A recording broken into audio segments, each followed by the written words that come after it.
কথাই বলে নারীর মন বোঝা বড় দায়। ঠিক তেমনি নারীর শরীরও খুব জটিল, খুব রহস্যময়। নারী শরীরের এই রহস্য উদ্ঘাটনে বেশিরভাগ পুরুষই হিমশিম খেয়ে যান। তবে একটু সচেতন থাকলেই আপনি বিছানায় একজন নারীকে পাগল করে দিতে পারবেন। ঠিক কোথায় ছুঁলে পাগল হবেন আপনার সঙ্গিনী? বেশ কিছু কায়দা আপনার নারী সঙ্গীর শরীরের ঝড় উঠতে বাধ্য। আসুন এবার সেই পথ বা কায়দাগুলি নিয়ে আলোচনা করি।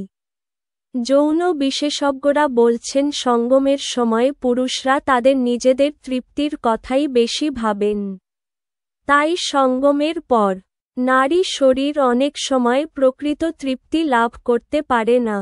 তাই সঙ্গমকে সুস্থ এবং তৃপ্তিদায়ক করতে হলে দুজনের দিকই খেয়াল রাখা উচিত। তাই ঠিক কোথায় ছুঁলে পাগল হবেন আপনার সঙ্গিনী? পুরুষদের একটি প্রাথমিক স্বভাব হল বিছানায় নগ্ন নারী দেখলেই ঝাঁপিয়ে পড়ার অভ্যেস। বিশেষজ্ঞরা বলছেন এটা খুব ভুল। বরং আপনার সঙ্গীকে আলতো করে কাছে ডাকুন, কানের কাছে হালকা করে আদুরে কথা বলুন, আর আপনার হাতের আঙ্গুল খেলা করুক আপনার সঙ্গিনীর গোটা দেহে। এরপর আস্তে আস্তে শুরু করুন জিভের খেলা, যা প্রধানত নারীর গলা এবং স্তনে, এবং আস্তে আস্তে নিচে নাভির ঠিক মাঝখানে জিভ ঢুকিয়ে দিন। দেখবেন আপনার সঙ্গিনী ছটপট করে উঠছে। এরপরে আপনার কাজ হবে যৌনাঙ্গকে নিয়ে আঙ্গুলের খেলা। কিন্তু সেটা একদমই আলতোভাবে বলাতে হবে, কোনোরকম তাড়াহুড়ো করবেন না।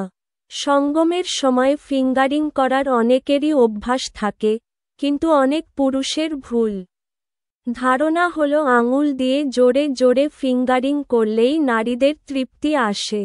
কিন্তু ব্যাপারটা একেবারেই তা নয়।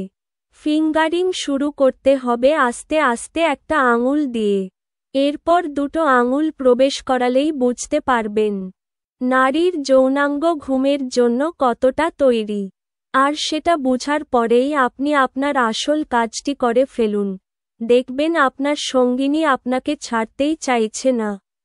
যৌন বিশেষজ্ঞরা মনে করেন রাত গভীর হওয়ার সাথে সাথে পুরুষদের যৌন ইচ্ছে বাড়তে থাকে, তাই একটা ঘুম দেবার পরে সঙ্গম করলে সেই সঙ্গমক্রিয়া আরও বেশিক্ষণ চলতে পারে, যা আপনার সঙ্গিনীকে প্রকৃত তৃপ্তি দেবে বলেই মনে করছেন বিশেষজ্ঞরা।